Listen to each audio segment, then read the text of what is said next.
জানিয়ে দিব এই মুহূর্তে আমাদের হাতে থাকা গুরুত্বপূর্ণ আপডেট সংবাদের শিরোনাম। শুরুতেই থাকছে ইয়েমেনের হামলা ঠেকাতে আবারও ব্যর্থ ইসরায়েল। এবারে থাকছে পিআর পদ্ধতিতে উচ্চকক্ষ চায় কমিশন, রাজি নয় বিএনপি। আরও থাকছে নির্বাচনের তারিখ ঘোষণা কবে জানালেন আইন উপদেষ্টা। এবারে থাকছে যা কিছুই হোক নির্বাচনের দেরি হবে না বলে মন্তব্য প্রেস সচিবের।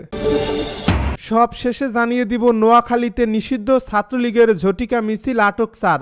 এতক্ষণ শুনছিলেন হাতে থাকা গুরুত্বপূর্ণ আপডেট সংবাদের শিরোনাম, এবারে বিস্তারিত।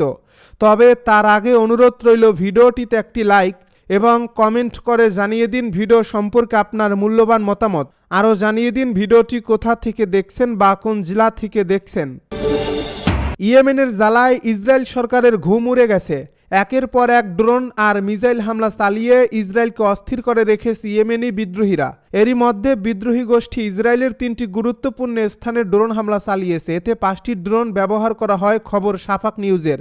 বুধবার এক বিবৃতিতে ইয়েমেনের এই গোষ্ঠী জানায়, প্রথম হামলায় ইসরায়েলের অধিকৃত ইয়াফা এলাকায় 2টি ড্রোন দিয়ে একটি গুরুত্বপূর্ণ লক্ষ্যবস্তুতে আঘাত হানা হয়। দ্বিতীয় ও তৃতীয় হামলায় যথাক্রমে আশকেলন ও নেগেভ অঞ্চলে ইসরায়েলি সামরিক স্থাপনাকে লক্ষ্যবস্তু করে আরও 3টি ড্রোন দিয়ে হামলা চালানো হয়। সব অভিযান সফল হয়েছে বলে বিবৃতিতে দাবি করা হয়। পাশাপাশি যতদিন পর্যন্ত গাজায় আগ্রাসন বন্ধ না হবে এবং অবরোধ না তোলা হবে ততদিন হামলা অব্যাহত থাকবে বলেও জানিয়েছে ইয়েমেনের বিদ্রোহীরা। এদিকে ইসরায়েলি সেনাবাহিনী জানিয়েছে ইয়েমেন থেকে ছোড়া একটি ড্রোন তারা সফলভাবে ভূপাতিত করেছে। এর আগে ইয়েমেনের বিদ্রোহীরা ইসরায়েলের বিরুদ্ধে তাদের সামরিক অভিযানের নতুন ধাপ শুরু করার ঘোষণা দেয়। পিআর পদ্ধতিতে উচ্চকক্ষ চায় কমিশন, রাজি নয় বিএনপি। সংসদে 100 আসনের একটি উচ্চকক্ষ গঠন করা হবে, এমন সিদ্ধান্ত নিয়েছে জাতীয় ঐক্যমত্য কমিশন। সংসদ নির্বাচনে প্রাপ্ত ভোটের অনুপাতে রাজনৈতিক দলগুলোর মধ্যে উচ্চকক্ষের আসন বণ্টন হবে। তবে কমিশনের এই সিদ্ধান্তে রাজি নয় বিএনপি। দলটি এ নিয়ে নোট অব ডিসেন্ট দেবে। বৃহস্পতিবার সংলাপের 23তম দিনে ফরেন সার্ভিস একাডেমিতে রাজনৈতিক দলগুলোর সঙ্গে আলোচনায় এর সিদ্ধান্ত জানানো হয়। দীর্ঘ আলোচনা সত্ত্বেও দলগুলোর মধ্যে ঐক্যমত না হওয়ায় এবং ভিন্নমত থাকায় বিষয়টি কমিশনের উপর ন্যস্ত করা হয়েছিল। সেই দায়িত্ব পালনের অংশ হিসেবে কমিশনের সিদ্ধান্ত জানায়। কমিশনের প্রস্তাব অনুযায়ী উচ্চকক্ষের নিজস্ব কোনো আইন প্রণয়নের ক্ষমতা থাকবে না। তবে অর্থ বিল ছাড়া অন্য সব বিল নিম্নকক্ষ ও উচ্চকক্ষ উভয় কক্ষে উপস্থাপন করতে হবে। 1 মাসের বেশি বিল আটকে রাখলে সেটিকে উচ্চকক্ষ কর্তৃক অনুমোদিত বলে গণ্য করা হবে।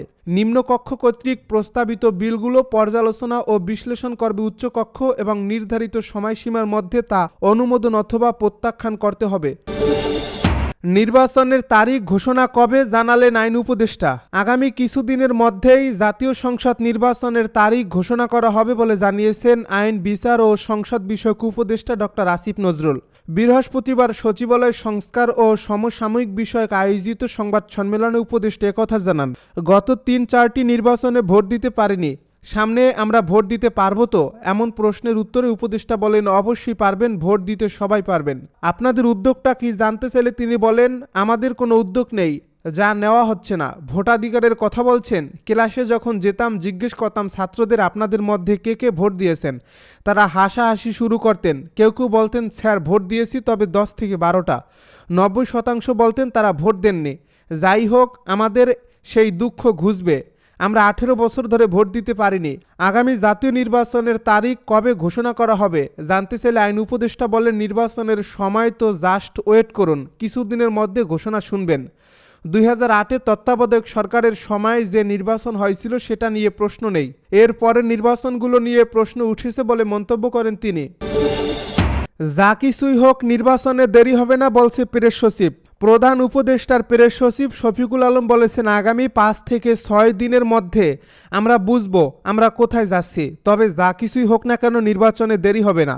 এ বিষয়ে প্রধান উপদেষ্টা দৃঢ় অবস্থানে আছেন। জনগণের অংশগ্রহণ থাকলে সুষ্ঠু নির্বাচনে কোনো বাধা থাকবে না। বৃহস্পতিবার বাংলাদেশ সেক্রেটারিয়েট রিপোর্টার্স ফোরাম আয়োজিত সংলাপে সাংবাদিকদের সঙ্গে তিনি একথা বলেন। শফিকুল আলম বলেন, আগামী 5-6 দিন সরকারের জন্য কঠিন সময় হলেও দেশে নিরাপত্তার ঝুঁকি নেই। আইনশৃঙ্খলা বাহিনী এ বিষয়ে সতর্ক রয়েছে।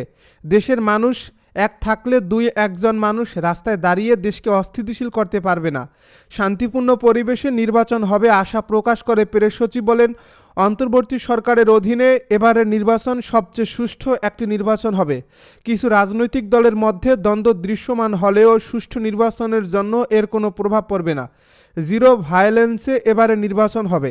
একটি ঝুঁকিপূর্ণ অর্থনীতি থেকে সরকার দেশকে পুনরুদ্ধার করছে মন্তব্য করে তিনি বলেন, মুদ্রাস্ফীতি কমছে, রিজার্ভ বাড়ছে, দেশের আইনশৃঙ্খলা পরিস্থিতি এখন স্থিতিশীল, পুলিশের মধ্যে মনোবল বাড়ছে ধীরে ধীরে। প্রেস সচিব বলেন, দেশের ফরেন পলিসি আগের সরকার বিদেশিদের কাছে বন্ধক দিয়েছিল। বর্তমান সরকার ভারতসহ সব দেশের সঙ্গে বন্ধুত্বপূর্ণ সম্পর্ক রেখে কাজ করছে। এই সরকারের সময় গণমাধ্যম অবাধে কাজ করতে পারছে উল্লেখ করে প্রেস সচিব বলেন, সাংবাদিকতা করতে গিয়ে কেউ বাধার মুখে পড়ছে না। সরকারের সমালোচনা করে সাংবাদিকতা করতে কোনো বাধা দেওয়া হচ্ছে না কাউকে। যদি কেউ সমস্যার মুখোমুখি হন তিনি আমাকে জানাবেন। নোয়াখালীতে নিষিদ্ধ ছাত্রলীগের ঝটিকা মিছিল, আটক 4।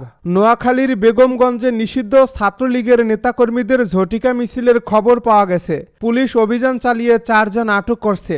বৃহস্পতিবার বিকেল 4:45টার দিকে উপজেলার চৌমোহনী রেললাইন সড়কে মিছিল করে তারা। পরে চৌমোহনীর বাজারের হাসান সড়কে গিয়ে মিছিলটি শেষ হয়। এতে নেতৃত্ব দেন নিষিদ্ধ ছাত্রলীগের কর্মী জিহাদ হাসান রতন। পরে সাবেক ছাত্রলীগের নেতা নাজমুল শিয়াব ঝটিকা মিছিলের একটি ভিডিও নিজের ফেসবুক অ্যাকাউন্টে শেয়ার করেন।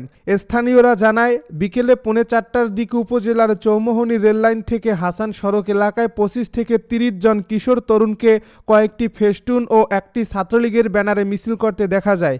এই মিছিলে তারা অন্তর্বর্তী সরকারের বিরুদ্ধে এবং শেখ হাসিনা ফিরবে বলে স্লোগান দেন।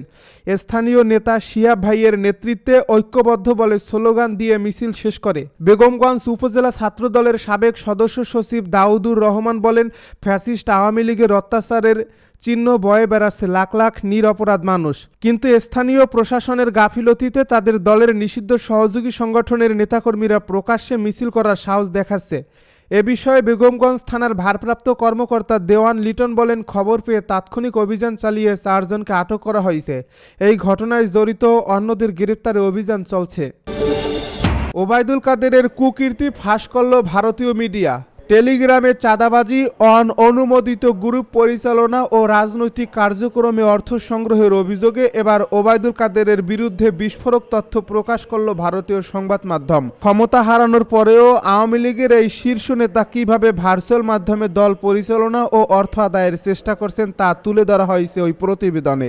টেলিগ্রাম সেশনে শেখ হাসিনার সামনে কথা বলতেও লাগে টাকা অভিযোগের কেন্দ্রে ওবায়দুল কাদের।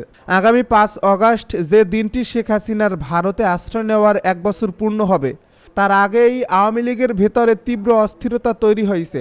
সাবেক প্রধানমন্ত্রী শেখ হাসিনার দল আওয়ামী লীগের একাধিক শীর্ষ সূত্র ভারতীয় সংবাদ মাধ্যম নিউজ 18কে জানিয়েছে, দলটি এখন একাধিক জটিল সমস্যার মুখোমুখি। বাংলাদেশে এই দলটি নিষিদ্ধ হওয়ায় নেতারা খুব একটা অবাক না হলেও টেলিগ্রাম প্ল্যাটফর্মে দলীয় নেতাকর্মীদের কথা বলার সুযোগ করে দিতে টাকা আদায়, অনুমোদনহীন গ্রুপ গজিয়ে ওঠা এবং এসব গ্রুপে গোয়েন্দা সংস্থার অনুপ্রবেশ, এসব ঘটনায় বিস্মিত আওয়ামী লীগের শীর্ষ মহল। গত 1 বছরে টেলিগ্রাম হয়ে উঠেছে পালিয়ে থাকা শেখ হাসিনার দলের মূল সাংগঠনিক প্ল্যাটফর্ম। কিছু গ্রুপে সদস্য সংখ্যা 20 থেকে 30 হাজারেরও বেশি। প্রতিদিন রাত 9টার পর থেকে গভীর রাত পর্যন্ত চলা এই ভার্চুয়াল আড্ডায় অংশ নিচ্ছেন কেন্দ্রীয় নেতা, বর্তমান সাবেক সংসদ সদস্য, জেলা ও উপজেলা পর্যায়ের নেতারা। তবে আওয়ামী লীগের নির্ভরযোগ্য সূত্রগুলো নিউজ 18কে জানিয়েছে, এমনকি যখন শেখ হাসিনা কোনো টেলিগ্রাম সেশনে উপস্থিত থাকেন তখনও কে তার সামনে কথা বলবে তা নির্ধারণে অর্থ লেনদেন হয়।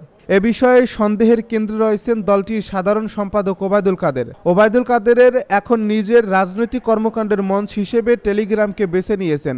প্রতিদিন একাধিক গ্রুপে নিজে কথা বলার সময়সূচি ঠিক করেন এবং প্রায়ই বলেন ঢাকা ঘেরাও করার ডাক। তবে তার বক্তব্যে সময়সীমা বা বাস্তব পদক্ষেপের নির্দিষ্ট পরিকল্পনার অভাব আছে বলেও অভিযোগ। দলটির এক সিনিয়র নেতা নাম প্রকাশ না করার শর্তে নিউজ 18কে বলেন, ওবায়দুল কাদেরকে এখন কর্মীরা প্রত্যাখ্যান করছে। তিনি নিজেকে প্রাসঙ্গিক রাখার জন্য টেলিগ্রামে অসংখ্য গ্রুপ তৈরি করছেন। এগুলো দলের জন্য নয়, একটি অর্থনৈতিক প্রতারণা চালানোর জন্য। শীর্ষ নেতৃত্ব জানতে পেরেছে তিনি দলের সিনিয়র নেতা, সংসদ সদস্য ও সাবেক মন্ত্রীদের কাছ থেকে টাকা নিয়েছেন, যাতে তারা শেখ হাসিনার সঙ্গে ভার্চুয়াল বৈঠকে অংশ নিতে